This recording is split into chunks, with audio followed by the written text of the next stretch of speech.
SIR এর চরম উদ্বেগে পানিহাটির ভোটার। কেন?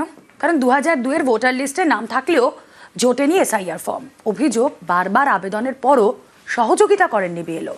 তাই এসআইআর এর নামবাদের আশঙ্কায় বিশেষভাবে সক্ষম মহিলা। 2002 সালে নাম থাকাকালেও আমার ফর্ম আসেনি, লিস্টে নাম আছে। এসআইআর এর ফর্ম তো পাইনি আমি। বিএলও বলছে আজ না কাল, কাল না পরশু। আমার নামটা কেটে দেওয়া হলো কেন? কি কারণে আমি ফর্মটা পেলাম না? 80 সাল থেকে আমি ভোট দিই, কেটে দিল। আমি খুব আতঙ্কিত, ভয়ে আছি। হাঁটতে পারি না, চলতে পারি না। তারা তো আমাকে, তাদের কাছে সাহায্য চাইছি, তারা কোনো রকম আমাকে সাহায্য করছে না। কাউন্সিলরকে জানিয়েছি, 30 নম্বর ওয়ার্ড। আমি জায়গা পরিবর্তন করেছি, সেখানেও আমি গেছি, কিন্তু তারা কেউ আমাকে কোনো রকম গুরুত্ব দিচ্ছে না। আমি কি সামনে বিধানসভায় ভোট দিতে পারবো না? নাম থাকলেও কেন দেওয়া হলো না ফর্ম? এসআইআর ফর্ম না মেলায় সাহায্য করা সম্ভব নয় বলে সাফাই বিএলও। ওনার নামে ফর্ম আসেনি, তাই আমি দিতে পারিনি। ওনাকে বলেছি তো। এটা কি নির্বাচন কমিশনের তরফ থেকে কোনো সমস্যা হয়েছে? আমি তো বলতে পারবো না। আমার কাছে যে কজন ফর্ম এসছে আমি প্রত্যেককে দিয়েছি, প্রত্যেককে প্রচুর প্রচুর সহযোগিতা করেছি। ওনাকেও সেটা বলেছি। নামবাদের দায় কার, সদুত্তর নেই বিএলওর কাছে। এই নিয়ে তুঙ্গে তর্জা। না, এটা তো খুব অন্যায়। বিএলওরও হোক আর ইয়ারও হোক, যারাই এটা করছে ভীষণ অন্যায় করছে। তাদেরকে অবিলম্বে ফর্ম দেওয়া উচিত। আর যদি না দেয়, আমি বলে দিয়েছি এবং আমরাও লোক পাঠাচ্ছি যাতে অবিলম্বে ওকে এসআইআর থেকে ফর্ম দিয়ে তার যা যা কাজ আছে সেগুলোকে অবিলম্বে করে দেওয়ার জন্য। এসআইআর নিয়ে বিজেপি এবং ভারত সরকার যেটা করছে সেটা মানুষের অধিকার, গণতান্ত্রিক অধিকার, স্বাধীন অধিকার, এটা কেড়ে নিচ্ছে। আজকে তার বিরুদ্ধে আমাদের আন্দোলন রয়েছে।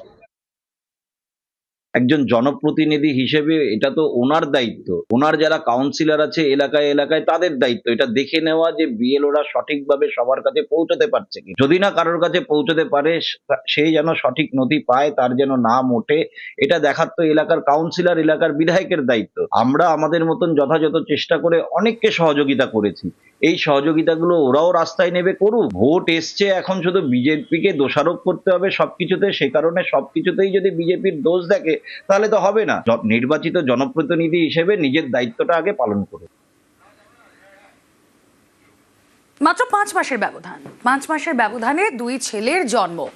এসআইআর এর সুপার চেকিং এ চোখ কপালে উঠেছে কমিশনের। দেখতেই পাচ্ছেন ডেট 1989 6ই আগস্ট, 1990 21শে জানুয়ারি। 5 মাসের পার্থক্য। এসআইআর এ দেওয়া তথ্যে ভাঙড়ের এক বাসিন্দার 8 সন্তান রয়েছে। ফর্মে দেওয়া তথ্য অনুযায়ী ওই ব্যক্তির 2 ছেলের জন্ম তারিখের ব্যবধানের মধ্যে মাত্র 5 মাসের ফারাক। 1989 এর অগস্টে এক ছেলের জন্ম, ঠিক 5 মাস পর 1990 এর জানুয়ারিতে ওই ব্যক্তির আরও এক ছেলের জন্ম। এসআইআর প্রক্রিয়ায় রোল অবজারভারের হাতে চাঞ্চল্যকর তথ্য। ভাঙড়ের বাসিন্দার 8 সন্তানের বয়সের ফারাকে বিস্তর গরমিল। কিভাবে 5 মাসের ব্যবধানে 2 ছেলের জন্ম হতে পারে? ইআরও এইআরওর কাছে রিপোর্ট তলব কমিশনের।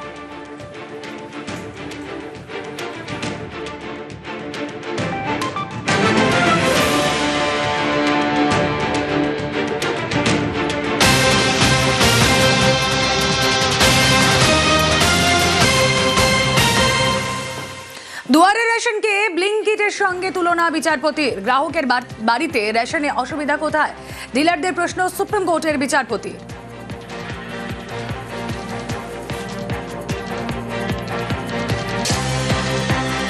শুনানিতে রাজ্যের প্রকল্পের পক্ষেই বিচারপতি। প্রকল্পকে বেআইনি বলে আগে রায় দেয় হাইকোর্ট। সেই রায়কে সুপ্রিম কোর্টে চ্যালেঞ্জ করে রাজ্য। 3 বিচারপতির বেঞ্চে গতকাল দুয়ারে রেশনের বিরোধিতা। ওয়ান নেশন ওয়ান রেশনের যুক্তিতে সওয়াল ডিলারদের। বাড়ি বাড়ি গিয়ে রেশন বিলি সমস্যা বলে সওয়াল করেন তারা। ডিলারদের বাড়তি ভাতার প্রসঙ্গ তুলে পাল্টা সওয়াল রাজ্যে। গ্রাহক বাড়িতে বসে সুবিধা পেলে আপত্তি কেন? প্রশ্ন করেন বিচারপতি। ডিলারদের নয়, উপভোক্তাদের সুবিধাই লক্ষ্য বলে মন্তব্য। সেই সময়ে দুয়ারের রেশনকে ব্লিঙ্কিটের সঙ্গেও তুলনা করেন বিচারপতি।